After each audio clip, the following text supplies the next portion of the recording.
Good morning. This is Chip Taylor coming to you from Zalisi, Ukraine.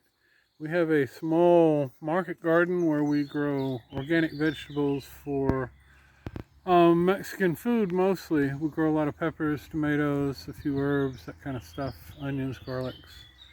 And we use all that money, whatever proceeds we have, we use to fund a free alcohol and drug treatment center here. We do inpatient, but right now, since the pandemic started, we mostly do outpatient. And what we try to do here is earn enough money off of this small piece of land in order to pay the bills, keep the lights on, and allows us to do this treatment. One of the things I wanted to talk to you about today, I mentioned the last time about entrepreneurial farming and how to figure out what to do with what you got, that kind of stuff. And I wanted to talk specifically about what's going on here. Mosquitoes are bad here. I'm out underneath the trees today. We've got a small section, probably maybe half an acre, that's got these big linden trees and a couple of plums, walnuts, that kind of stuff. But I learned something a long time ago. I don't know a lot. I've got some experience, but I don't know much. And what I want is, what I want is 10% more than I need, and I want it 30 days before I need it. I don't like to worry. I don't like to trust in God or trust in whatever. But I know that I can figure stuff out, and I've got experience figuring things out when I couldn't always see what was going to happen or how to go about doing something. In this place, coming to Eastern Europe, several things I did in the States all required me to believe that if I put effort forth, that what I need would be available when I needed it. And that's been my experience for a long time now. And this place is no different. But I have to be flexible, and I had to be able to recognize opportunity. And this place was definitely full of opportunity. These goats I've got running around here, believe me, I didn't care much about goats when I got here. We had goats and pigs and chickens, and we had a small bull. We got a horse right after we got here. And none of this stuff was my idea. And there would be none of these animals here had I been able to um, get rid of them. But they're all here now, and they're all here for a reason. They all serve a purpose that I did not see at the beginning. And that's the kind of stuff I want to explain. It used to be a long time ago, when cartoons first started becoming popular, you would see these cartoons of people sleepwalking. And they would be walking along outside with their arms stuck out and their eyes closed. And the one that I like the most is they would end up in a construction site at a high-rise building that was not complete. And they would almost step off the edge of the building, and a piece of steel would swing up underneath them at just the right time. They would step perfectly onto that piece of steel and go on to the next spot where they were supposed to walk, the next spot in their journey. That's what taking risk is like. Assuming that what I need is going to be here when I need it. There's some ants on this tree, and one just bit me. Watch out what you lean up against in Ukraine. They're not like fire ants, but they let you know they're there. And so here, when I came out here, we had a little bit of support still coming from the States. That ended, I guess, July of 2018. We first came here September 2016. And so, we ran this place building capital, assuming that we would be able to continue to receive funding from the States and expand what we're doing here, have rehabs in other places, other parts of the country. And for several different reasons, that didn't work out. So we had to come up with a way to make a living. And by then I had a little bit more experience with the market as far as vegetables are concerned here.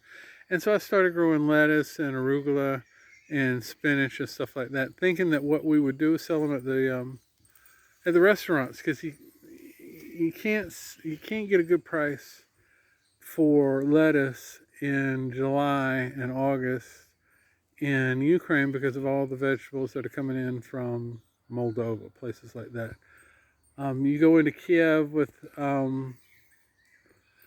small salad tomatoes, cherry tomatoes, that kind of stuff. You can get 50 hryvnia per kilo up there. Here, tomatoes are like 6 hryvnia per kilo. In Kiev, the market is 7 hours away. So we had to scramble. The lettuce, a good U.S. price was $10 per kilo, $5 a pound. When they bring it in from Poland, that's what they get in the wintertime. But when you have it in the summertime, spring and summer and fall, no, you're getting nothing. It's just not worth the effort. And so the first year we spent doing that. We grew a lot of tomatoes just to see what was going to work and what we could sell and produce any kind of cash flow. It took another couple of years after, but really in 2018, when everything hit the fan and we were really scrambling for cash, we had, winter was coming, we didn't have firewood, that kind of stuff. A friend of mine had asked me, did I know how to make salsa? And, I had a lot of tomatoes, and I'd made salsa for probably 25 years then. And so I said, yeah, we can make some salsa. And I made some for him. And he said, this is really good. And there's no good salsa in Kiev. Wouldn't it be great if we could market this in Kiev? And like I said, it's 7 hours away. And so I didn't know how we would do that. But I knew that we had no opportunities down here. And so we started making salsa. I started talking to some people about where we could actually move this stuff. And another friend contacted me about the U.S. Embassy in Kiev, and he said that they periodically, like once a month, once every 6 weeks, have an open, almost like a market garage sale looking thing, where they have local people, usually local business people, who come in and sell product inside the embassy for a good price, an American price, because these are American diplomats. Usually they're fairly well off, and they have discretionary income, which is what we need in order to move our product at a price that justifies us producing it. And so we started making salsa. We started selling it at the embassy. The embassy invited us to come and sell it in their commissary. And then from that, people were asking me, well, what else can you do? Do you make tortillas? Do you make tortilla chips? And so I started doing that, and I knew how to do all this stuff.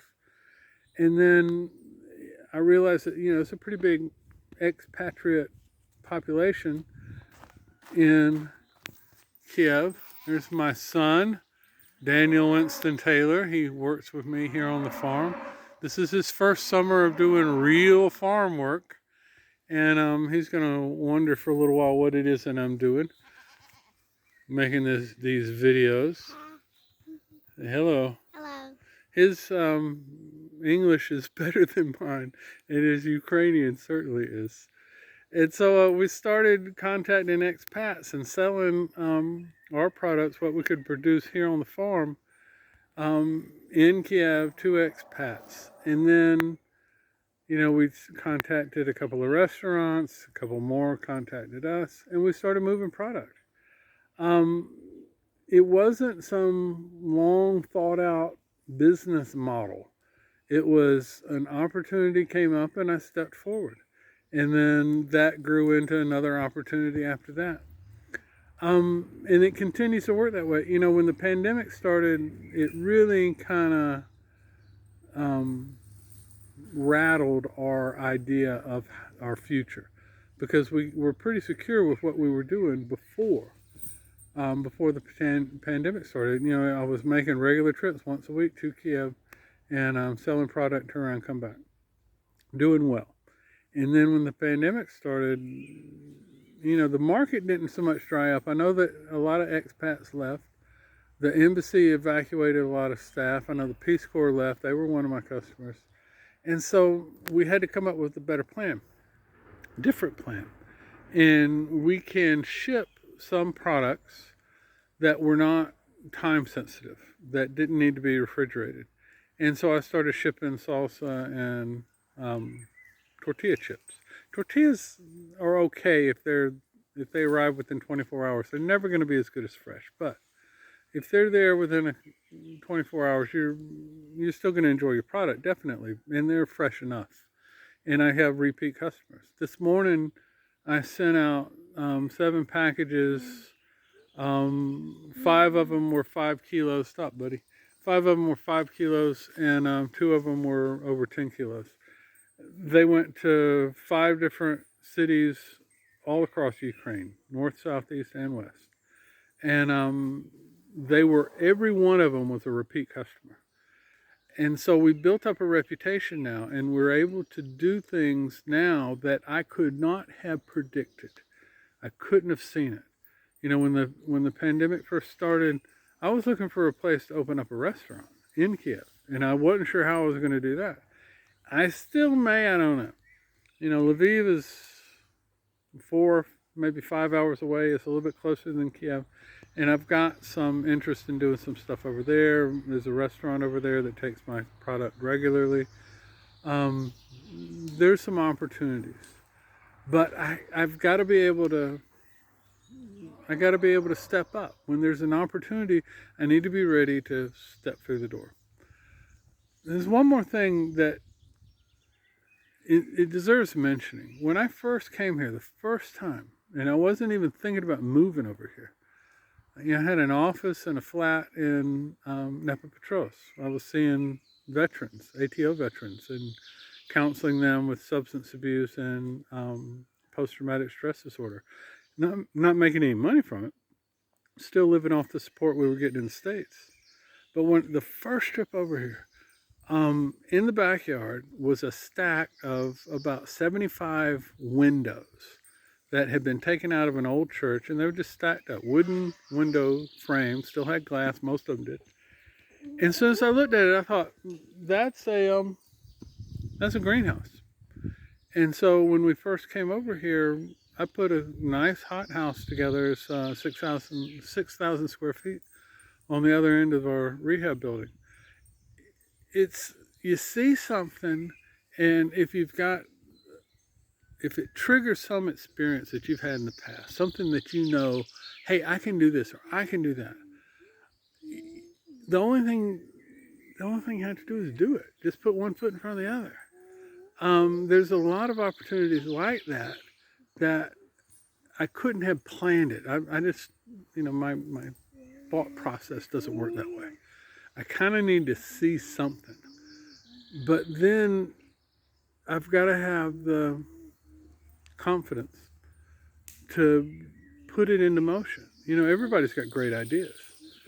It's not so common to take a great idea and actually make it happen, put something together. In our particular case, we didn't have a choice. You know, we could have gone home. We could have gone back to Melitopol. We could have gone to Israel. We could have gone back to the States. But if we were going to stay here, we were going to have to figure out a way to provide income, to keep the lights on, to buy food, to feed the animals, all this other stuff. And that was not a slam dunk. And what we started out doing ain't what we're doing now. You know, the way that we thought we were going to make money here, you know, the salad greens and all that kind of stuff, and selling on restaurants, that ain't happening. It might happen now that Lviv's opening up, but what we planned didn't work the way that we thought. And we had to have a plan B and a plan C and a plan D. Perseverance. We had to keep doing something instead of waiting for somebody to come along and rescue us, because nothing like that was going to happen. You know, I'm talking to the cows. We do not have cows. We're not set up for cows. Cows hurt people. When we first came here, before this place was under my management, one of the small bulls hurt one of the patients staying here. In the U.S., that patient would own this rehab. Here, the guy went to the hospital, had surgery, and paid for it all himself, or the state paid for it, but nobody asked us for money, and I got rid of that cow right away. I can't risk the lives of the clients. I don't want to risk the life of my boy. Goats are manageable. We can deal with the goats. The horse is like a big black rabbit. We can deal with him. We're down from 31 pigs to 3, and they're pets. 5 goats. That's an increase, but we're milking them. We've got 1 buck, and the rest of them are does, and we're milking them. And we're making cheese out of that, and we're selling that in Kiev, or selling it to other customers who want our Mexican food. You know, who thinks to come to Ukraine and sell Mexican food to Americans? I don't think that way. But I kept getting beat over the head with requests for stuff that I knew how to do, and nobody else was doing it. You know, when I was in the embassy the first time selling corn tortillas, everybody, almost everyone I talked to said, there's no good Mexican food in Ukraine. And I thought, well, I know how to do that, but how am I going to do that? You know, I don't have a restaurant. I can't just live in Kiev. And 3 years later, 4 years later, I'm selling Mexican food and shipping it all over the country. That's the entrepreneurial part of what it is that we're doing. Здравствуйте. And so what I wanted to explain is that none of this stuff was clear. And none of this stuff was easy. And none of it was simple. I asked a lot of questions from a lot of people all over the world about what to do and how to do it. And I had to take experience in unrelated fields, unrelated experiences, and apply it here in a different way. And right now, today, September will be 5 years. It works. If this is something you're interested in, if this is something you think you can use, subscribe. Leave a comment down below. Let me know what you think. If there's something you see that we might be able to do a little different, some idea you've had, or some entrepreneurial mission that you think you would like to pursue and don't exactly know how to go about it, leave a comment, ask questions. I'll be more than happy to help you out. Share this on your Facebook page, tell your friends, and if you want really good Mexican food, let me know. Have a blessed day.